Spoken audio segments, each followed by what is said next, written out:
반갑습니다, 여러분. 수요 찬양 예배에 오신 것을 환영합니다. 오늘도 주님의 은혜 가운데 또 함께 드리는 그런 예배의 시간이 되었습니다. 이 시간에 모든 마음을 다 정리하시고 온전히 주님 앞에 예배 드리는 마음으로 만드시고 하나님 앞에 온전히 나아가는 그런 예배가 되길 원합니다. 한 사람 한 사람 주님께서 만져주시고 위로해 주시고 또 말씀해 주셔서 그 임재 가운데 들어가 귀하게 드리는 그런 예배가 되길 원합니다. 이 시간에 먼저 한번 기도하고 시작할 텐데요. 하나님, 저희들의 마음을 주님께 내려놓습니다. 저희들의 마음을 주님께서 인도하여 주시옵소서 하고 이 시간 함께 기도하도록 하겠습니다. 다 같이 기도하겠습니다. 아버지 하나님, 그렇습니다. 저희들 하루를 분주하게 지내고 이 저녁 시간에 다시 한번 주님 앞에 나왔습니다. 다시 한번 주님 앞에 나와서 주님을 예배하고 주님을 찬양하오니 하나님 받아주시옵시고 온전히 주님께만 드려지는 그런 귀한 시간 될 수 있도록 아버지 하나님 이끌어 주시기를 원합니다. 내 마음을 주님께 온전히 의탁하오니 주님께서 저희들의 마음을 이끄셔서 이 시간이 귀하게 주님 앞에 드려지는 그런 귀한 예배 시간 될 수 있도록 아버지 하나님 함께 해주시옵소서. 주님 의지합니다. 주님만 바라봅니다. 우리 주 예수 그리스도의 이름으로 기도드립니다. 아멘.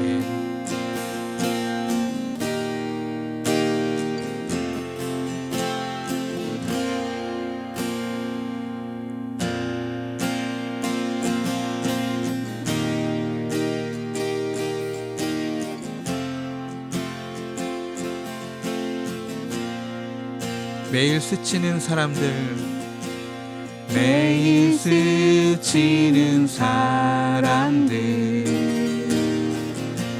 내게 무얼 원하나, 공허한 그 눈빛은 무엇으로 채우나, 모두 자기 고통과 두려움 가득 감춰진 울음소리 주님 들으시네. 그들은 모두 주가 필요해.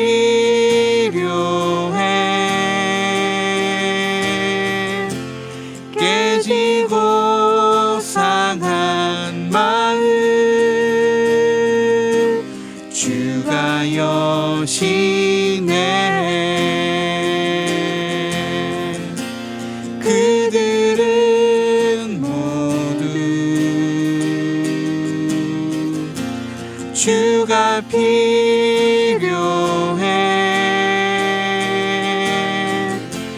모두 알게 되리 사랑의 주님. 캄캄한 세상에서 빛으로 부름받아 잃어버린 자들과 나누라고 하시네. 주의 사랑으로만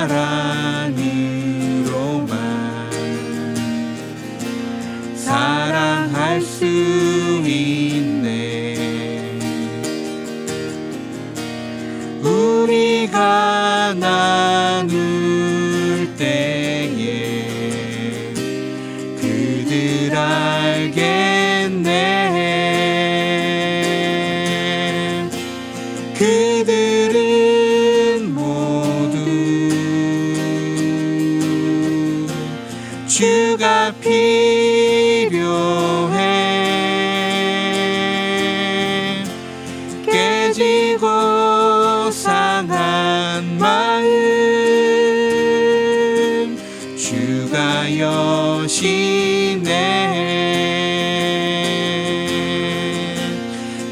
그들은 모두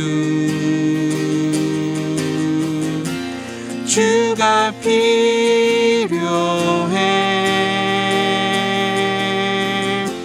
모두 알게 되리 사랑의 주님. 그들은 모두 주가 필요해.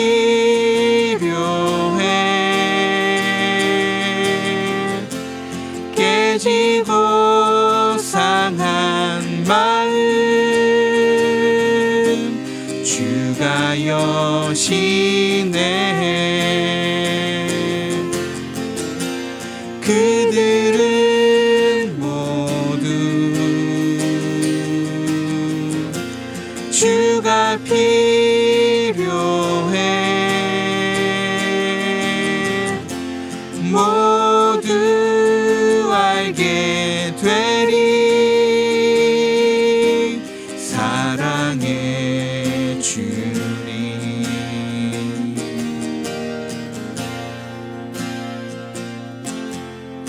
보이지 않는 영원한 왕, 홀로 하나이신 하나님, 모든 영광과 존귀를 주께 영원히. 보이지 않는 영원한 왕, 홀로 하나이신 하나님, 모든 영광과 존귀를 주께 영원히. 아멘. 다시 한번 보이지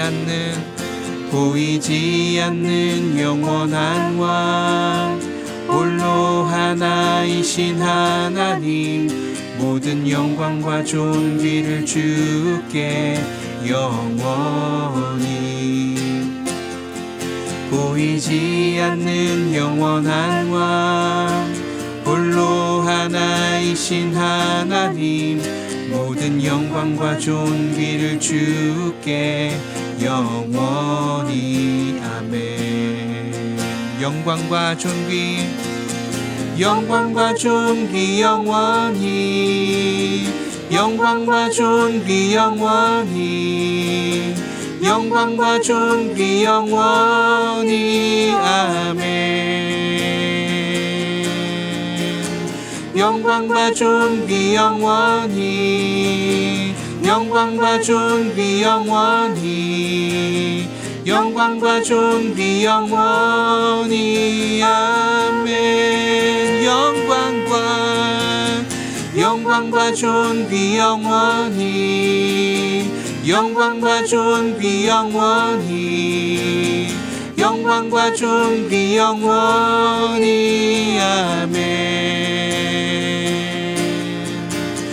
영광과 존귀 영원히, 영광과 존귀 영원히, 영광과 존귀 영원히. 아멘.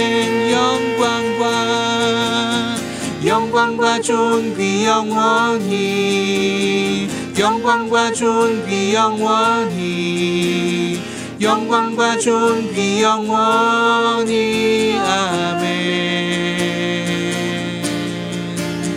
영광과 존귀 영원히, 영광과 존귀 영원히, 영광과 존귀 영원히. 아멘. 영광과 존귀 영원히, 영광과 존귀 영원히, 영광과 존귀 영원히. 아멘. 영광과 존귀 영원히, 영광과 존귀 영원히, 영광과 존귀 영원히. 아멘.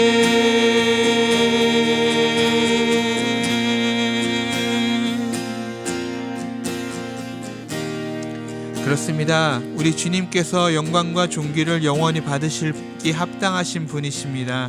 이 시간에 주님의 이름을 찬양하며 주님의 이름을 높여드립니다. 아멘.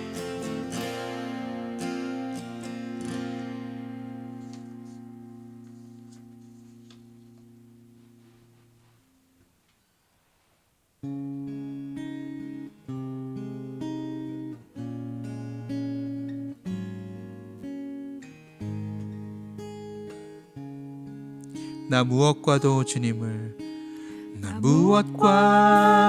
주님을 바꾸지 않으리. 다른 어떤 은혜 구하지 않으리. 오직 주님만이 내 삶의 도움이시니 주의 얼굴 보기 원합니다. 다시 한번 나 무엇과도 주님을 바꾸지 않으리. 다른 어떤 은혜 구하지 않으리. 오직 주님만이 내 삶의 도움이시니 주의 얼굴 보기 원합니다. 주님 사랑합니다. 주님 사랑해요.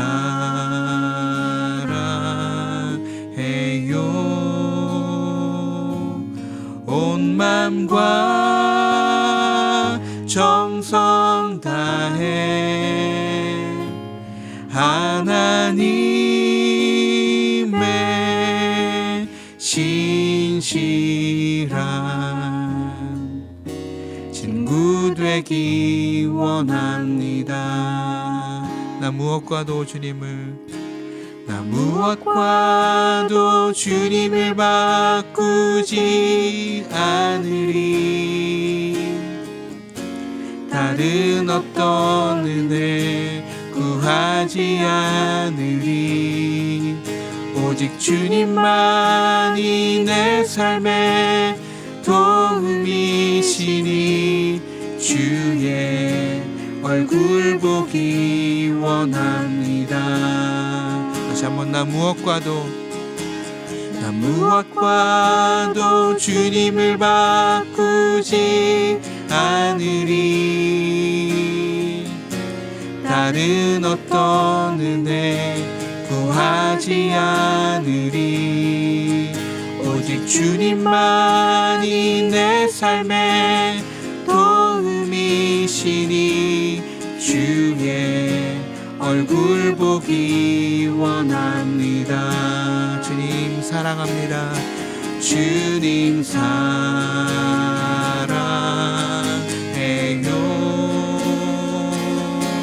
온 맘과 정성 다해 하나님의 신실한 친구 되기 원합니다. 주님 사랑해요. 주님 사랑해요.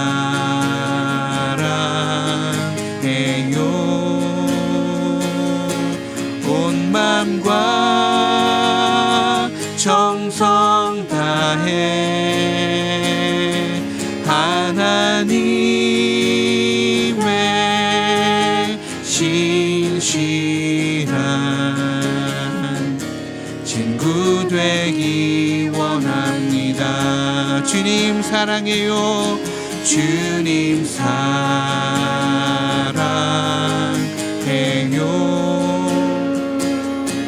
온 맘과 정성 다해 하나님의 신실한 친구 되기 원합니다. 하나님의 신실한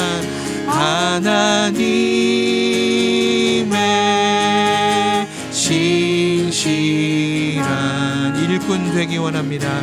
일꾼 되기 원합니다. 하나님의 신실한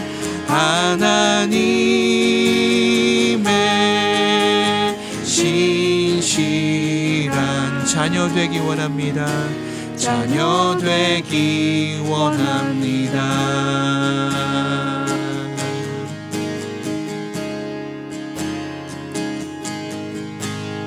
고단한 인생길 힘겨운 오늘도 예수 내 마음 아시네. 지나간 아픔도 마주할 세상도 예수 내 마음 아시네. 다시 한번 고단한 인생길 힘겨운 오늘도 예수 내 마음 아시네. 지나간 아픔도 마주할 세상도 예수 내 마음 아시네. 믿음의 눈 들어 주를 보리. 이 또한 지나가리라. 주어진 내 삶의 시간 속에 주의 뜻 알게 하소서. 하루를 살아도 기쁨으로 가리. 예수 내 마음 아시네. 후회도 염려도 온전히 맡기리. 예수 늘 함께 하시네. 다시 한번 하루를 살아도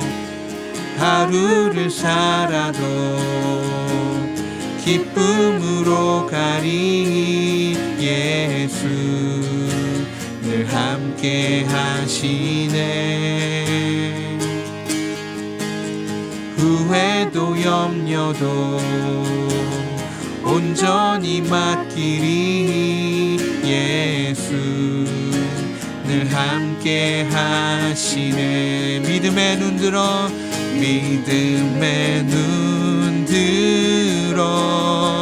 주를 보리. 이 또한 지나가리라. 주어진 내 삶의 시간 속에 주의 뜻 알게 하소서. 믿음의 눈 들어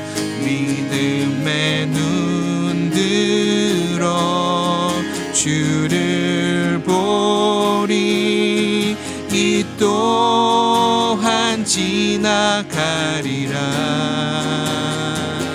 주어진 내 삶의 시간 속에 주의 뜻 알게 하소서. 믿음의 눈 들어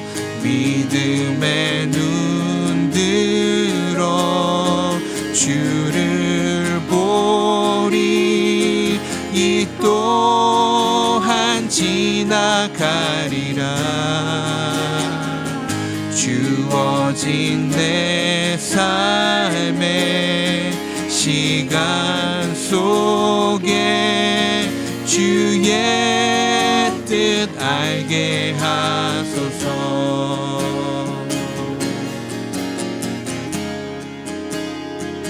이제 우리 함께 기도할 때에 하나님, 그렇습니다. 우리의 믿음의 눈을 들어서 주님을 바라보겠습니다. 지금 아무리 어렵고 힘든 일이 있다 할지라도 이 또한 지나갈 것이며 온전히 주님께서 이 일을 통하여서 우리에게 행하신 그런 모든 뜻들을 알게 될 것입니다. 우리가 믿음을 가지고 이 시간에 다 같이 한번 통성으로 주님 앞에 나아가겠습니다. 다 같이 기도하겠습니다. 아버지 하나님, 그렇습니다. 온전히 주님께서 이끌어 나가시는 이 세상 가운데 우리 온전히 주님께서 모든 것을 아름답게 선하게 이끌어 가실 것을 믿으며 온전히 이 시간에 행하는 모든 일들마다 하나님께서 행하신 그 일들로 섭리로 이루어진 것임을 알아서 하나님 그것을 믿으면서 믿음의 눈을 들어 주님을 바라보겠습니다. 온전히 지금 이루어지는 모든 상황은 그렇게 보이지 않는다 할지라도 그 뒤에서 움직이시는 하나님의 손길과 그 뒤에서 일하시는 하나님의 모든 섭리를 온전히 알아서 온전히 기쁨으로 주님 앞에 나아가며 믿음으로 주님 앞에 굳건하게 서겠습니다. 온전히 그래서 그 일들이 끝나고 다시 주님이 주시는 그 영광의 날들을 보는 날에 온전히 주님이 기뻐하시는 그런 일들을 보는 날에 온전히 주님께서 행하셨나라고 주님께서 함께 하셨나라고 주님께서 더 좋은 것으로 이루어 주셨나라고 하며 고백하는 그런 저희들 되기를 원하오니 아버지 하나님 함께 하시고 구워주시고 지켜주시옵소서. 온전히 주님만 바라보며 나아갑니다. 온전히 주님만 의지하며 나아갑니다. 온전히 주님 말씀하시옵시고 온전히 주님 이끄시옵소서. 우리 삶 가운데 주님 대장되셔서 우리의 삶을 한순간 한순간 이끌어 나가시기를 간절히 바라고 원합니다. 온전히 주님이 이끌어 나가실 줄 믿습니다. 주님께서 함께 하실 줄 믿으며 온전히 주님만 바라보며 나아갑니다.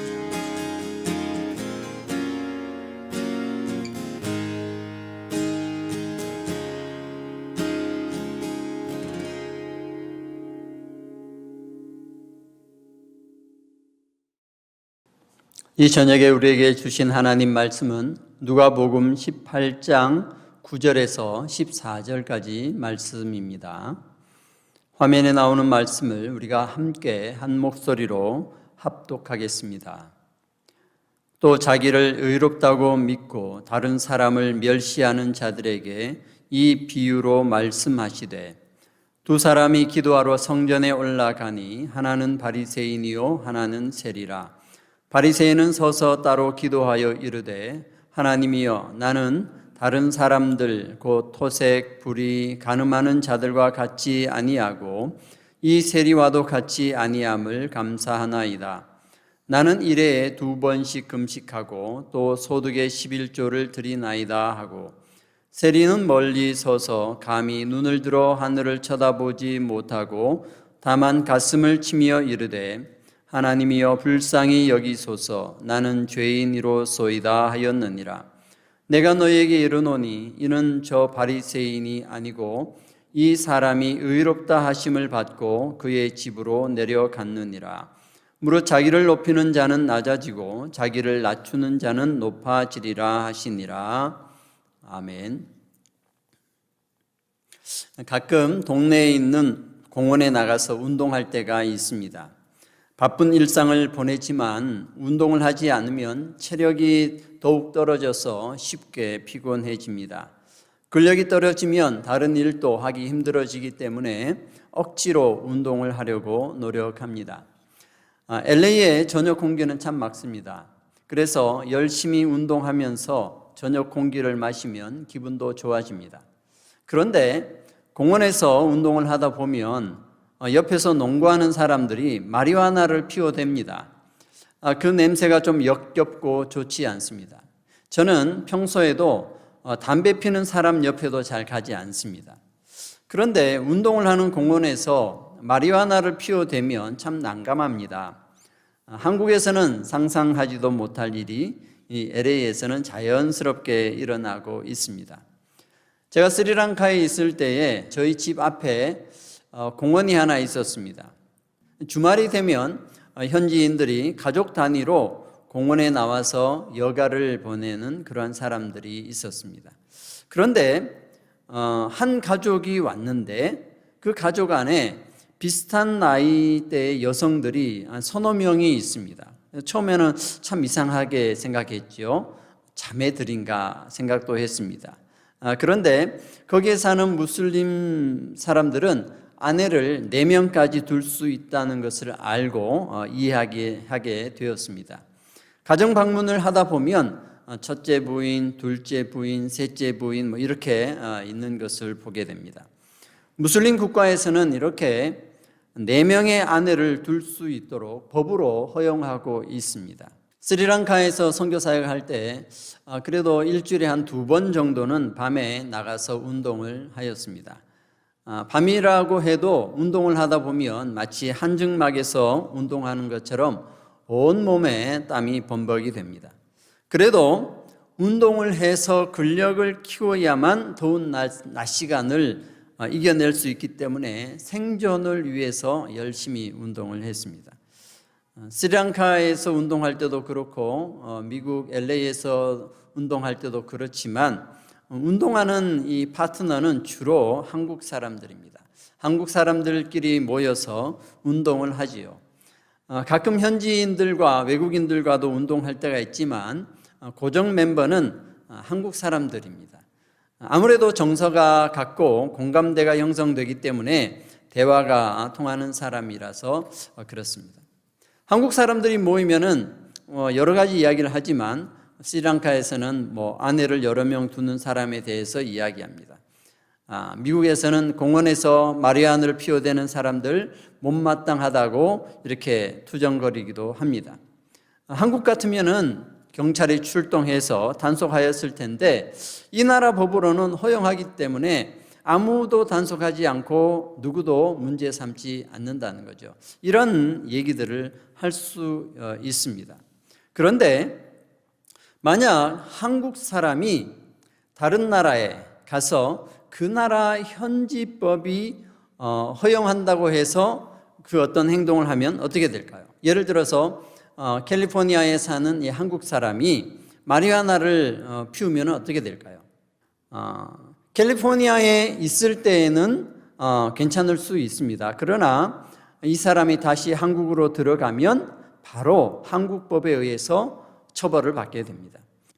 법을 적용하는 방법은 이 2가지가 있습니다. 속인주의와 속지주의라는 것이 있죠. 속인주의는 사람이 속한 나라의 법을 적용하는 것을 속인주의라 합니다. 속지주의는 그 사람이 있는 지역의 법을 따라가는 것을 속지주의라고 하죠. 그래서 이 현대의 나라들은요, 대부분 이 2가지를 같이 사용해요. 그 나라 영토 안에서는 속지주의를 씁니다. 그래서 그 나라 영토 안에 있는 내국인이든 외국인이든 상관없이 다 그 나라 법을 적용시킵니다. 그러나 해외에 사는 자국민에 대해서는 속인주의를 적용합니다. 그래서요, 해외에 사는 사람들도 그 나라 법을 지켜야 되는 거죠. 그러니까 저같이 한국 사람인데 미국에 살면 미국의 법도 지켜야 되고 한국의 법도 지켜야 된다는 거죠. 한국의 법을 지켜야 되기 때문에 여기에서 마리화나를 피우면 안 됩니다. 한국에 들어가면 바로 처벌을 받게 되는 거죠. 세계 어디 있든지 한국 사람은 한국 법을 따라야 합니다. 한국 법을 어기면은 그는 범죄자가 되는 것이죠. 그런데 한국 법이 마리화나를 금한다고 해서요, 캘리포니아에 있는 미국 사람 또는 독일 사람, 영국 사람, 이탈리아 사람 이런 사람들이 흡연하는 거에 대해서 한국 법이 집행할 수 있습니까? 할 수 없습니다. 다시 말해서 한국 사람이 아닌 다른 나라 사람은 마리화나를 하든지 살인을 하든지 어떤 일을 해도 한국 법으로 그들을 정죄할 수 없습니다. 법은 그 나라 영토 안에 있는 사람들이나 해외에 있는 자국민에게만 적용할 수 있지 다른 나라 사람에게 적용할 수는 없습니다. 무슬림 국가에서 아내를 4명 두고 살든 2명을 두고 살든 손가락질 할 수 없습니다. 그 사람들은 자기 나라 법에 충실하게 살아가고 있는 사람이에요. 자기 나라 법에 합당하게 살아가고 있는 사람이에요. 그 사람들을 죄인이라고 잘못했다고 손가락질을 할 수 없는 것이죠. 이처럼 법은 영토 안에 있는 사람이나 국민들에게만 적용할 수 있는 것입니다. 죄인이라는 이 말은요, 법정 용어입니다. 법을 어겼을 때의 죄인이라고 합니다. 법을 어기지 않는 사람은 죄인이라고 할 수 없습니다. 그래서요, 죄인은 어디 있습니까? 죄인은 다 교도소에 있습니다. 재판정에서 법을 어겼다고 확정되었을 때만 죄인이라고 합니다. 법에는요, 무죄 원칙주의가 있어서 죄가 확정되지 않는 사람은 죄인이 아니다, 무죄다라고 이렇게 인정해 줍니다. 그리고 법을 어긴 것이 확실시 될 때에 그때 죄인이라고 하죠. 그런데요, 또 죄인이라고 하는 경우가 있습니다. 그것은 뭐냐면 나 스스로가 법을 어겼습니다라고 인정할 때에, 자백할 때, 그때 저는 죄인입니다라고 얘기할 수 있는 거죠. 다른 사람이 죄인이다라고 얘기할 때는 반드시 법에서 심판을 받은 이후에 죄인이다라고 할 수 있습니다. 자, 오늘 본문 말씀은요, 스스로 의롭다고 믿고 있고 다른 사람을 멸시하는 사람에게 예수님께서 하신 말씀이에요. 등장인물로는 바리새인과 세리가 나타나고 있죠. 바리새인은 율법을 잘 지킨다고 생각하면서 금식도 하고 11조도 드리는 사람입니다. 그는 하나님의 법인 율법을 잘 지킨다고 생각하였습니다. 그에 비해서요, 세리는 어떻습니까? 세리는 하늘을 쳐다보지도 못하고 가슴을 치면서 나는 죄인이로소이다라고 하고 있습니다. 예수님은 이 바리새인과 세리 두 사람을 놓고 보았을 때에 하나님 앞에서 의롭다 하심을 받는 사람은 바리새인이 아니라 세리라고 말씀하고 있습니다. 왜 바리새인보다 세리가 하나님 앞에 더 의롭다 하심을 입었을까요? 왜 의롭다고 생각하는 이 바리새인은 버림받고 죄인이라고 생각하는 이 세리는 선택함을 받아서 의롭다 하심을 받았을까요? 우리는 이 의미를 정확하게 알아야 합니다. 이것이 우리에게 아주 중요한 문제입니다. 우리는 어떠한 마음으로 어떻게 살아가야 하는지 정확하게 나와 있습니다. 이것을 잘못 알면요, 우리는 자꾸 바리새인처럼 살아가게 됩니다. 우리는 세리처럼 살아가는 것을 싫어합니다. 죄인 되는 것을 싫어합니다. 스스로 죄인 되는 것을 싫어해서 나는 의롭다, 옳게 산다, 이렇게 생각을 하려고 하는 것이죠. 어떤 차이가 있는지 우리는 이 차이를 정확하게 알아야 합니다.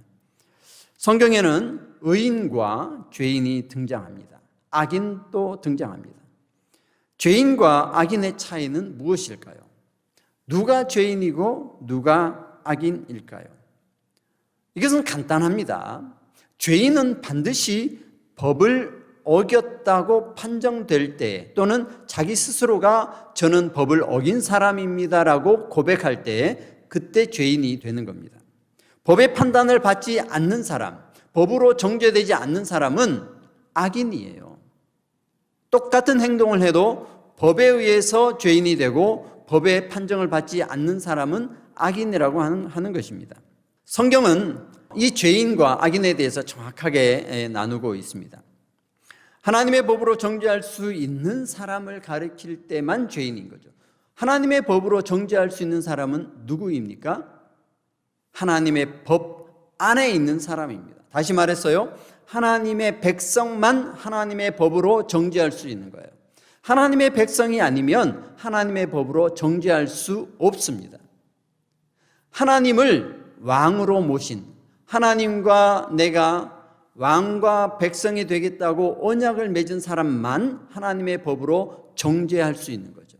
하나님의 백성이 아닌 사람은 하나님의 법으로 정죄하지 않습니다. 하나님의 백성이 아닌 다른 사람은 그가 속해 있는 나라에 그의 법으로 살아가기 때문에 그는 그의 법으로 죄를 짓지 않거든요. 그래서 죄인이 아닙니다. 성경은 이렇게 죄인을요 정확하게 구분하고 있어요. 성경에서 죄인이라 부르는 사람은 크게 두 가지 있습니다. 첫 번째는 하나님의 백성이면서 하나님의 법을 어긴 사람이 죄인입니다. 민수기 32장 14절에 보면 너희는 너희의 조상의 대를 이어 일어난 죄인의 무리로서 이스라엘을 향하신 하나님의 노를 더욱 심하게 하는도다 하였습니다. 너희는 죄인의 무리라는 거죠. 어떤 죄인? 조상의 대를 이어 일어나는 죄인의 무리다 이렇게 말씀합니다. 이게 무슨 말씀이냐면은 가나안 동편에 정착을 하려고 하는 루벤 지파와 갓 지파를 책망하신 말씀인데요. 그들은 하나님께 불순종한 출애굽한 1세대처럼 하나님의 말씀에 불순종한 그들의 삶을 따라서 하나님의 뜻을 따르지 않았다는 거예요. 하나님의 백성인데 하나님의 뜻을 따르지 않는다? 하나님의 뜻은 바로 율법이거든요. 율법을 따르지 않는다. 그래서 그들은 죄인의 무리라고 말씀하고 있는 거예요. 이것을 어떻게 아느냐 하면은 민수기 32장 15절에 보면 이런 표현이 더 나옵니다. 너희가 만일 돌이켜 여호와를 떠나면, 이렇게 돼 있어요. 자, 지금은 여호와 안에 있는 거죠. 그런데 돌이켜서 여호와를 떠난다는 거예요. 죄인으로 있을 때는 여호와 안에 있는 자들은 죄인이에요. 그러나 여호와를 떠난다는 건 뭐예요? 이제 하나님을 왕으로 여기지 않겠습니다. 하나님이 왕이 아니고 나 스스로가 왕입니다. 아니면 다른 이방신이 왕입니다. 라고 해서 여호와를 떠나면, 이런 표현이죠. 하나님을 떠나면 하나님의 백성이 아니에요. 그는 구원받을 수 없습니다. 그래서요, 이 15절 말씀에도 여호와를 떠나면 그는 멸망의 대상이 된다는 것이죠. 욥기서를 보면 욥기도 마찬가지입니다. 욥은 자신이 죄인인지 아닌지를 누가 판단하느냐 하면 하나님이 판단하신다라고 합니다. 욥기 10장 14절을 보면 내가 범죄하면 주께서 나를 죄인으로 인정하시고 내 죄악을 사하지 아니하시나이다, 이렇게 표현합니다. 죄를 정하시는 분은 하나님이시라는 거죠. 하나님의 안에 있는 하나님의 백성일 때에 하나님이 죄를 인정해 주신다. 그래서 죄인이 된다는 거예요. 주께서 나의 죄를 인정하시는 것은 주께서 내가 죄를 짓나 안 짓나 이렇게 살펴보시고 하나님의 법에 따라서 잘못하면 바로 죄를 지은 죄인으로 인정하신다, 이런 뜻입니다. 하나님 앞에서 죄인은 반드시 하나님의 백성이라야 죄인이 됩니다. 그래서요, 다윗은 이렇게 말씀합니다. 하나님의 백성, 즉 하나님의 법을 따라 살아가는 사람, 그 사람이 죄를 짓는 것은 하나님의 법을 몰라서 죄를 짓는다는 거예요. 그래서 이 죄인에겐 하나님의 법을 가르치면 이 사람이 하나님의 법을 알고 그 법대로 살아가려고 한다, 이런 말씀이에요. 그래서 시편 25편 8절 말씀에 여호와는 선하시고 정직하시니 그러므로 그의 도로 죄인들을 교훈하시리로다, 이렇게 합니다. 하나님의 도, 이게 뭐예요? 율법이죠. 하나님의 뜻이죠. 그의 도로 누구를 교훈합니까? 죄인을 교훈하는 거예요. 왜? 하나님의 백성이기 때문에. 하나님 안에서 하나님의 법을 몰라서 죄인 된 사람은 하나님의 도로 교훈하신다는 거예요. 그래서 시편 51편 13절에는 내가 범죄자에게 주의 도를 가르치리니 죄인들이 주께 돌아오리이다라고 말씀합니다. 이것은 분명한 거예요. 하나님의 백성이기 때문에 하나님의 도를 가르치면 그 죄인들이 주께로 돌아오는 거예요. 하나님의 백성 아닌 사람에게 하나님의 도를 가르칠 때 그들이 돌아옵니까? 아니요, 돌아오지 않습니다. 왜? 그들이 지키는 법이 따로 있기 때문에 그래요. 하나님의 법을 지키려고 하지 않고 자기의 법을 지키려고 하기 때문에 하나님의 법을 아무리 가르쳐도 하나님께로 돌아오지 않습니다. 그들은 그들의 법을 따라 살아가려고 하기 때문에 그렇습니다. 오직 하나님의 백성만, 하나님의 법을 따라 살아가려고 하는 사람만이 하나님의 법을 알게 되었을 때 그 법에 순종하려고 한다 하는 것입니다. 이렇듯 죄인은 하나님의 백성이 하나님의 법을 지키지 않을 때 죄인이라고 하고, 이 죄인은요 하나님의 법을 듣고 깨닫고 알게 되었을 때에 그 법 안으로 하나님께로 다시 돌아오게 된다는 거예요. 자, 그럼 여기에서 가장 중요한 것은 뭡니까? 하나님의 백성 중에서만 죄인이 된다는 거예요. 자, 두 번째는요, 하나님의 백성이 아닌데도 죄인이라고 표현하는 경우가 있습니다. 이방인을 죄인이라고 부를 때가 있습니다. 모든 이방인이 죄인이 아니에요. 모든 이방인을 죄인으로 취급하지 않습니다. 성경은 이방인인데도 죄인으로 취급하는 경우가 있습니다. 이 이방인이 하나님의 권위를 무시하거나 하나님의 백성을 위협할 때에 죄인이라고 합니다. 이것은 오늘날에도 마찬가지예요. 한 국가가 있습니다. 국가법이 있는데 외국인에 대해서 영토 안에 있는 외국인 말고 영토 바깥에 있는 외국인에 대해서도 이 국가 자국법에 의해서 죄인으로 정죄할 수 있는 때가 있습니다. 그때는 뭐냐면 이 국가를 넘어뜨리려고 하는 의도, 또 그런 행동을 하는 사람에 대해서는요, 자국법으로 그를 정죄할 수 있습니다. 성경도 마찬가지예요. 하나님도 마찬가지입니다. 하나님에 대해서 하나님의 권위를 무시하거나 하나님의 백성을 위협하는 자, 그들은 자국법으로, 하나님의 법으로 정죄할 수 있는 거죠. 그래서 창세기 13장 13절에 소돔 사람은 여호와 앞에 악하며 큰 죄인이었더라. 자, 악한 사람인데요, 죄인이었다라고 합니다. 왜 그렇습니까? 이 소돔 사람은 하나님의 권위를 정면으로 무시하고 정면으로 도전하였기 때문에 그렇습니다. 하나님에 대해서 신성 모독을 저질렀습니다. 하나님의 권위를 무시하고 하나님의 뜻에 고의적으로 대항한 사람이었습니다. 그래서 이들은 큰 죄인이었다라고 기록하고 있습니다.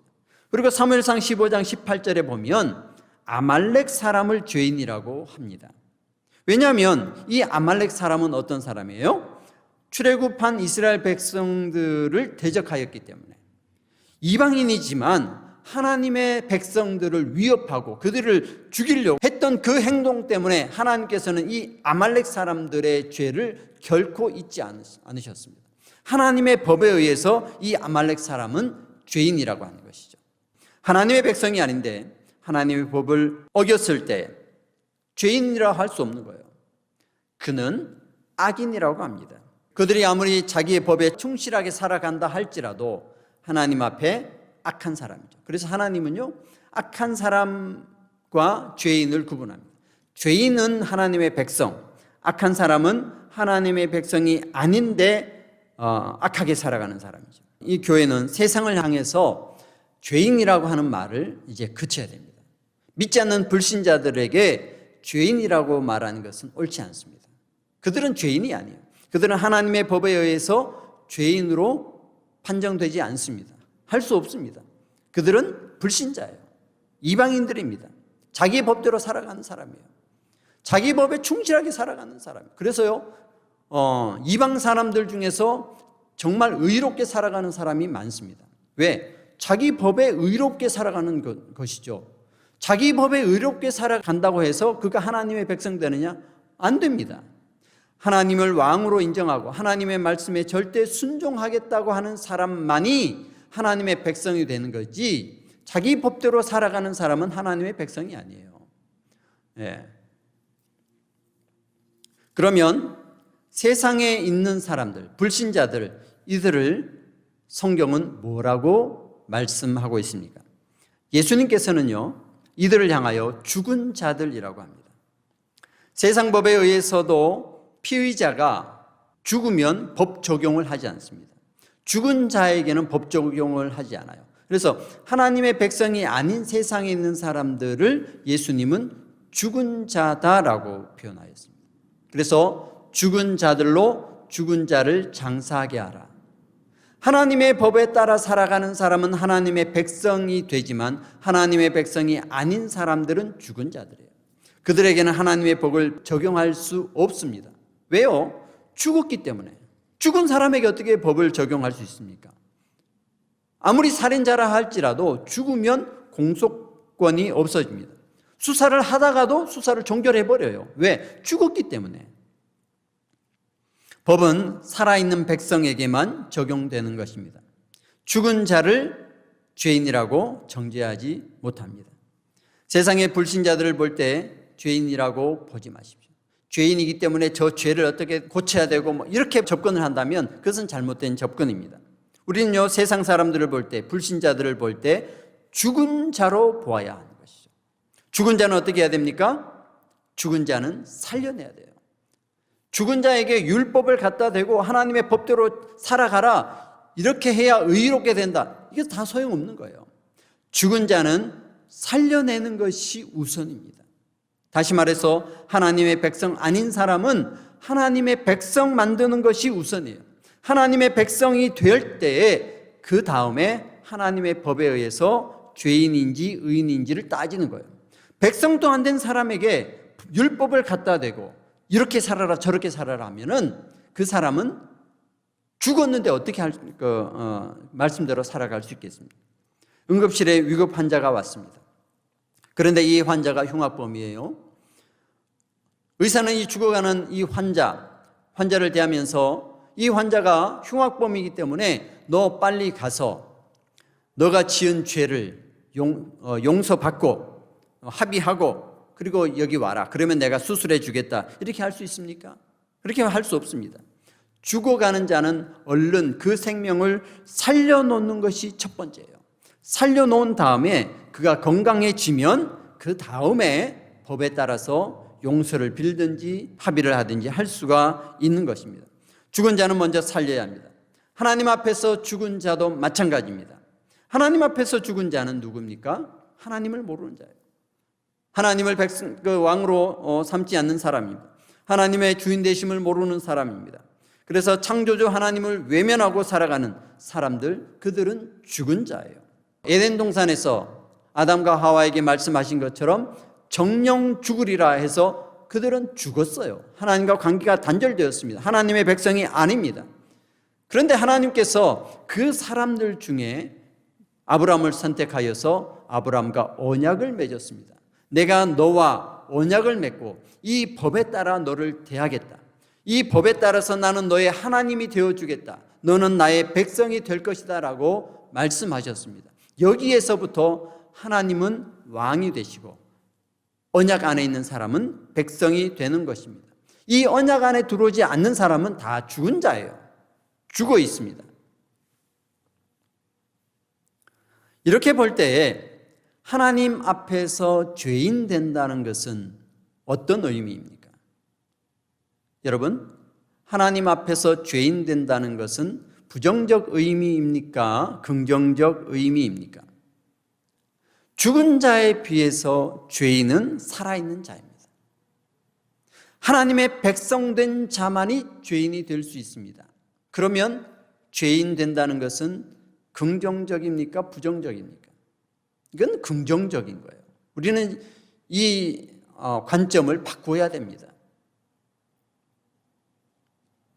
광복절이 되어서 또는 독립기념일이 되어서 특사로 죄인을 사면해 주는 때가 있습니다. 특사로 죄인을 사면해 주는데 이 사면의 대상은 누구가 될 수 있습니까? 죄인만 될 수 있어요. 그 나라 국민만 될 수 있습니다. 그 나라에서 죄인으로 인정된 사람, 그 사람은 사면의 대상이 되는 거죠. 그런데 그 나라 국민이 아니에요. 그 나라 죄인이 아니에요. 그러면 사면의 대상이 될 수 있습니까? 없습니다. 사면의 대상이 될 수 없어요. 우리의 사면권을 가지고 계신 분이 계십니다. 누구시죠? 바로 예수 그리스도. 예수님은 우리의 죄를 사해 주시는 사면권을 가지고 계시는 분이에요. 그런데 하나님의 백성 되지 않고 죄인 되지 않은 사람은 예수님의 이 사면권의 효력이 미치지 못합니다. 예수님은 그들을 사면해 주실 수 없습니다. 아니, 주시지 않습니다. 왜? 죽은 사람이니까. 죄인이 아니고 죽은 사람은 예수님의 사면권 안에 들어올 수가 없다 하는 것입니다. 예수님은 마태복음 9장 13절에서 너희는 가서 내가 긍휼을 원하고 제사를 원하지 아니하노라 하신 뜻이 무엇인지 배우라. 나는 의인을 부르러 온 것이 아니요 죄인을 부르러 왔노라. 예수님께서 이 땅에 오신 이유는 바로 죄인을 부르러 왔다 하시는 겁니다. 하나님의 백성 중에, 살아있는 자 중에, 하나님을 왕으로 모시는 사람 중에 하나님의 법을 지키지 못하는 자들, 스스로 내가 하나님의 법을 지키지 못하는 사람이다라고 인정하는 죄인들, 이들을 부르러 오셨다고 하였습니다. 하나님의 법 앞에서는요, 의인이 있을 수 없습니다. 로마서 3장 10절에 기록된 바 의인은 없나니 하나도 없다라고 하였습니다. 왜 그렇습니까? 하나님의 율법은 하나님의 뜻입니다. 하나님께서 원하시는 정결하고 거룩한 법입니다. 이 법은 하나님께서 만족할 만한 법입니다. 그런데 세상에 있는 사람들이 이 율법을 온전히 지킬 수가 있겠습니까? 지킬 수가 없어요. 하나님의 백성된 자, 그리고 하나님의 율법을 참으로 사모하고 그 율법으로 살아가려고 하는 자는 스스로가 죄인임을 인정하지 않을 수 없습니다. 그래서 하나님 안에 있는 사람들은 다 스스로 죄인이라고 고백할 수밖에 없습니다. 그런데요, 오늘 본문 말씀에 보면 바리새인들은 어떻게 하였습니까? 바리새인은 내가 하나님의 율법을 다 지켜 행한다라고 생각하는 거예요. 어떻게 이룰 수 있습니까?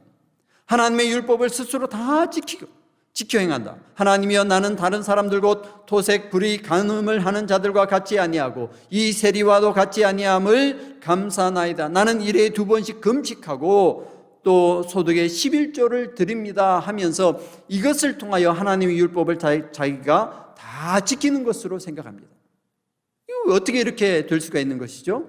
이것은요, 이 바리새인들이 하나님의 율법을 하나님의 법대로 지키는 것이 아니라 자기 법으로 만들어서 지킨다고 하는 것입니다. 하나님의 율법을 하나님의 뜻대로 지키는 것이 아니라 하나님의 율법을 자기의 생각대로 바꾸어서 자기 법을 만들어서 그 법 안에서 지킨다, 이렇게 말씀하고 있습니다. 그래서 마태복음 7장 7절에서 9절까지 보면 사람의 계명으로 교훈을 삼아 가르치니 나를 헛되이 경배하는도다 하였느니라. 너희가 하나님의 계명을 버리고 사람의 전통을 지키느니라 하였습니다.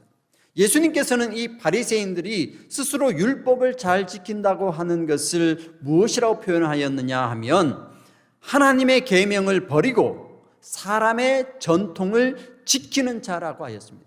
이들은 뭐예요? 이 말씀의 의미는 무엇이냐면 하나님을 왕으로 여기는 것이 아니라 이들은 자기 스스로를 왕으로 여기는 거예요. 자기가 만든 법을 지키는 거예요. 사람이 만든 전통을 지키는 거예요. 하나님이 주신 법을 지키는 것이 아니라 사람이 만든 전통을 지키는 자들이라고 하였습니다. 그들은 하나님을 왕으로 여기지 않습니다. 사람을 왕으로 여깁니다. 이 법을 만든 사람을 왕으로 여기는 것입니다. 그래서 이 바리새인들은요, 하나님 앞에서 하나님, 저는 율법을 다 지킨 의로운 사람입니다. 저는 저 죄인들과 같지 않는 사람입니다라고 말할 수 있는 거예요. 그러나 정말 하나님을 바라보는 자는 어떻습니까? 바로 세리와 같습니다.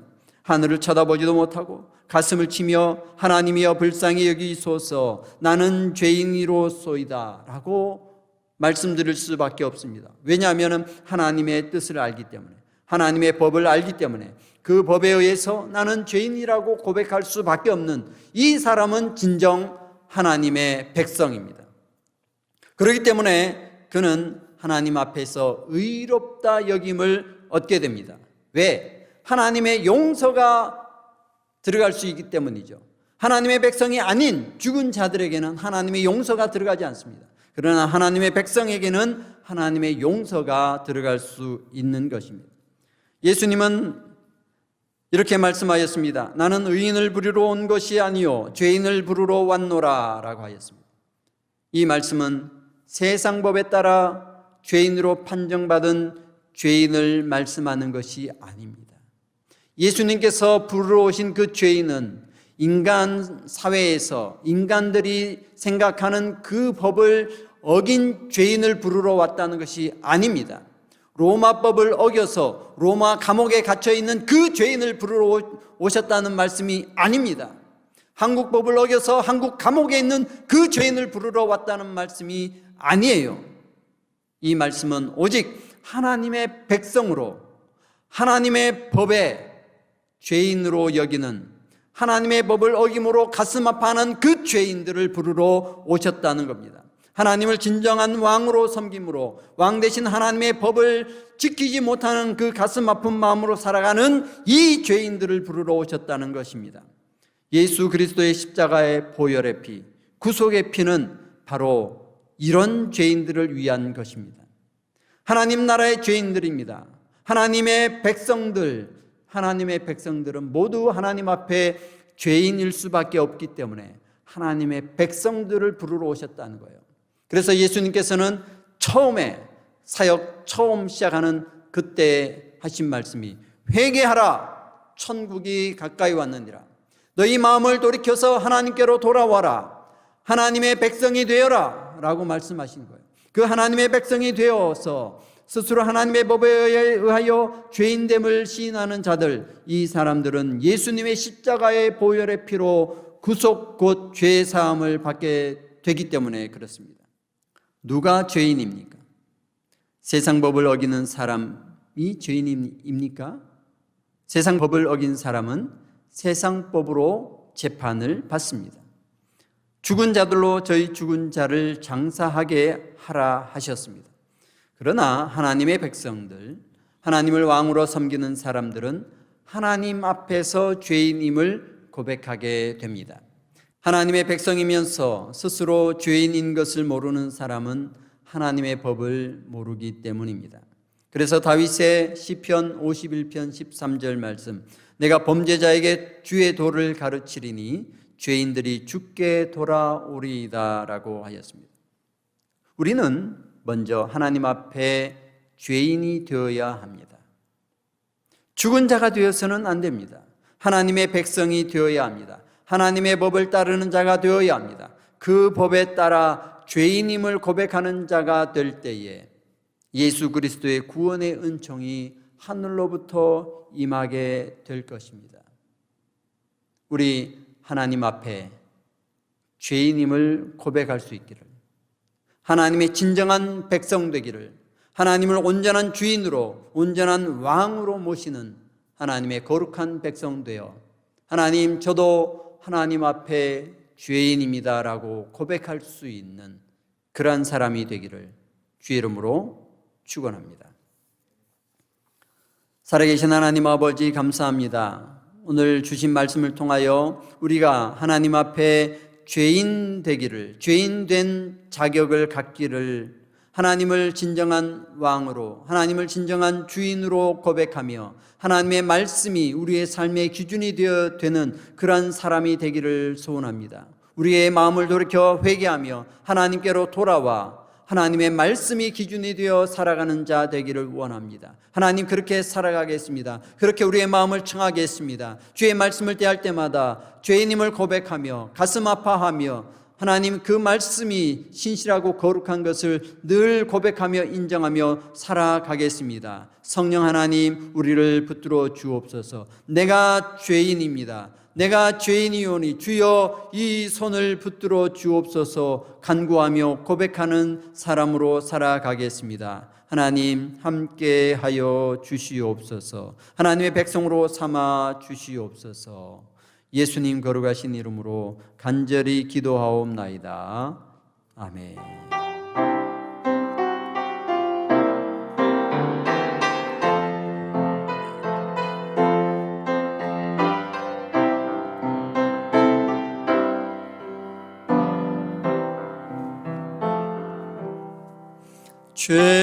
죄인들을 위하여 주님 찾아오셨네. 주 안에 생명이 있네. 죄인들을 위하여 주님 찾아왔으나 사람들 영접하네.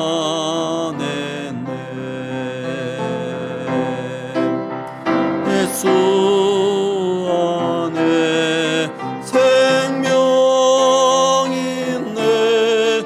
주님이 빛이 되시네. 예수 안에 생명이 있네. 주님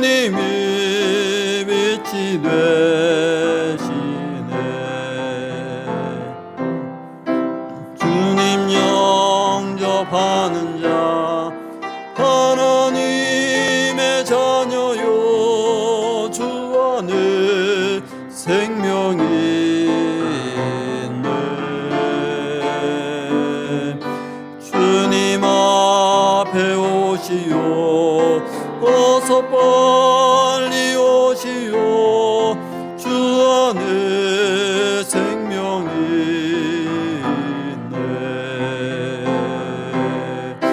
예수 안에 생명이 있네 주님이 빛이 되시네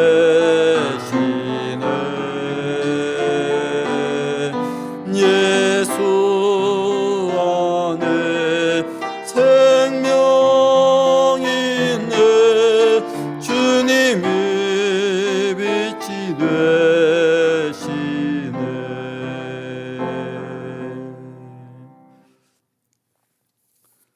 우리 다 함께 각자 계시는 처소에서 함께 통성으로 기도하기를 원합니다. 주신 말씀 생각하시면서요. 우리가 하나님을 참으로 왕으로 주인으로 모신 사람이라면 하나님의 말씀 그 거룩한 율법을 대할 때마다 그 율법대로 살아가지 못하는 우리의 모습을 한탄하며 괴로워하며 또 그것으로 인해서 스스로 죄인이라고 고백할 수밖에 없습니다. 그러나 우리가 그렇게 하지 못해요. 죄인이라고 고백하지 못합니다. 그것은 우리가 하나님을 왕으로 하나님을 주인으로 온전히 영접하지 못하였기 때문에 그렇습니다. 하나님의 말씀이 우리의 삶의 기준이 되고 법이 되어야 되는데 그렇게 되지 못하였기 때문에 내가 여전히 주인이고 내가 여전히 나의 왕이 되어 있기 때문에 하나님 앞에 죄인이라고 말을 할 수가 없습니다. 이 시간 우리 기도하실 때요. 하나님 다시금 하나님 앞에 하나님을 왕으로 주인으로 여기는 섬기는 하나님을 온전히 영접하는 사람이 되겠습니다. 하나님은 나의 주인이시고 하나님은 나의 왕이십니다라고 다시 한번 고백하며 기도하겠습니다. 하나님의 백성 되기를 간절히 간구하며 기도하겠습니다. 그리고 우리 연약하신 분들 위해서 계속하여 기도해 주시기를 바라겠고요. 세계와 열방 가운데에 이 거룩하신 하나님 왕 되심을 전파하는 선교사들과 그 가정들을 위해서도 함께 기도해 주시기를 부탁합니다. 다 같이 통성으로 기도하겠습니다. 살아계신 하나님 아버지 감사합니다. 이 시간 우리가 누가 죄인인지 이 말씀을 함께 나누었습니다. 우리가 죄인을 생각할 때 그 죄를 멀리하고 죄인을 부정적으로 생각하였사오나 그러나 하나님 앞에 죄인 된다는 것은 오직 하나님의 백성이 되는 것이요 하나님의 백성 된 자는 하나님의 말씀에 의해서 스스로 죄인됨을 고백할 수밖에 없는 우리 예수님께서 이 땅에 오실 때에 이 죄인을 부르러 오셨다고 하였습니다. 이 죄인을 예수 그리스도의 구원의 보혈의 능력으로 말미암아 면죄하여 주시고 사면하여 주시고 구원하시겠다고 하신 이 약속의 말씀을 생각할 때 하나님 우리가 진정으로 하나님을 왕으로 고백하며 하나님의 말씀 가운데 그 말씀을 지키지 않는 것에 대해서 가슴 아파하며 그 말씀을 지키려고 노력하며 이 말씀을 어기는 세상 모든 것들에 대해서 거부하며 그것을 멀리하는 그런 삶으로 살아가기를 원합니다. 참으로 하나님을 우리의 온전한 주인으로 왕으로 섬기며 하나님이 나의 왕이십니다. 하나님의 나의 주인이심을 고백하며 살아가기를 원합니다. 하나님 이런 마음 이 생각들로 가득한 참으로 하나님 앞에 백성으로 하나님의 구원의 손길이 닿는 하나님 앞에서 죄인으로 인정받을 수 있는 그러한 은혜를 우리가 갖기를 원하오니 주여 우리를 인도하여 주옵소서. 우리가 이런 고백으로 나갈 때마다 하나님 우리의 발걸음을 붙들어 주시고 하나님 안에 거하는 자 되게 하여 주시옵소서. 세계와 열방 가운데 이 말씀을 전하며 하나님의 왕 되심과 주인 되심을 증하시는 선교사들과 그 가정에 축복을 허락하여 주시고 아버지의 귀한 하나님 나라의 귀한 복음의 말씀을 능력 있게 전할 수 있도록 힘을 다하여 주옵소서. 오늘도 이 연약한 가운데 있는 사랑하는 성도들 기억하여 주옵소서. 하나님 수술 이후에 회복 되시는 분들 아버지 더 힘을 다하여 주시고 하나님의 백성으로 하나님의 구원의 은총을 기다리며 하나님의 치유의 능력을 기다리는 하나님의 거룩한 백성들에게 주의 약속하신 말씀대로 능력 있게 행하여 주시고 거룩하게 하여 주셔서 강건케 하여 주시옵소서. 이 땅에 살아가는 동안에 건강하게 살아가며 모든 사냥꾼의 올무와 또 심한 전염병에서 주께서 구원하여 주신다고 하였사오니 이 귀한 거룩의 말씀을 실행하여 주셔서 주의 백성들 강건하게 살아갈 수 있도록 역사하여 주시옵소서. 감사합니다. 살아계신 하나님 감사합니다. 이 저녁에도 우리가 함께 통성으로 기도드린 이 기도의 내용을 주여 받아주옵시고 우리가 참으로 하나님 안에서 하나님의 거룩한 백성으로 하나님께서 인정하시는 죄인으로 있기를 원합니다. 우리가 죄인입니다. 우리가 하나님의 말씀 가운데 살아가야 하는 사람인데 살아가지 못하는 죄인입니다. 주여 우리를 죄인으로 인정하여 주옵소서. 하나님의 백성으로 인정하여 주옵소서. 거룩하신 성령이여 우리로 하여금 하나님의 백성으로 살아갈 수 있도록 인쳐 주시옵소서. 세계와 열방 가운데 이 귀한 말씀 전하는 사람들에게 능력을 더하여 주시고 이 거룩한 말씀 가운데 하나님의 백성으로 살아가는 자들 연약하지 아니하도록 강건케 하여 주시고 모든 질병과 모든 우환 속에서 벗어나게 하여 주시며 하나님의 치유의 빛이 주의 빛이 치료의 광선이 비추어져서 간건케 되도록 하나님 역사하여 주시옵소서. 감사드리며 예수님 거룩하신 이름으로 기도하옵나이다. 아멘. 주님 가르치신 기도로 예배를 마치겠습니다. 하늘에 계신 우리 아버지여, 이름이 거룩히 여김을 받으시오며 나라가 임하옵시며 뜻이 하늘에서 이룬 것 같이 땅에서도 이루어지이다. 오늘날 우리에게 일용할 양식을 주옵시고 우리가 우리에게 죄 지은 자를 사하여 준 것 같이 우리의 죄를 사하여 주옵시고 우리를 시험에 들게 하지 마옵시고 다만 악에서 구하옵소서. 대개 나라와 권세와 영광이 아버지께 영원히 있사옵나이다. 아멘.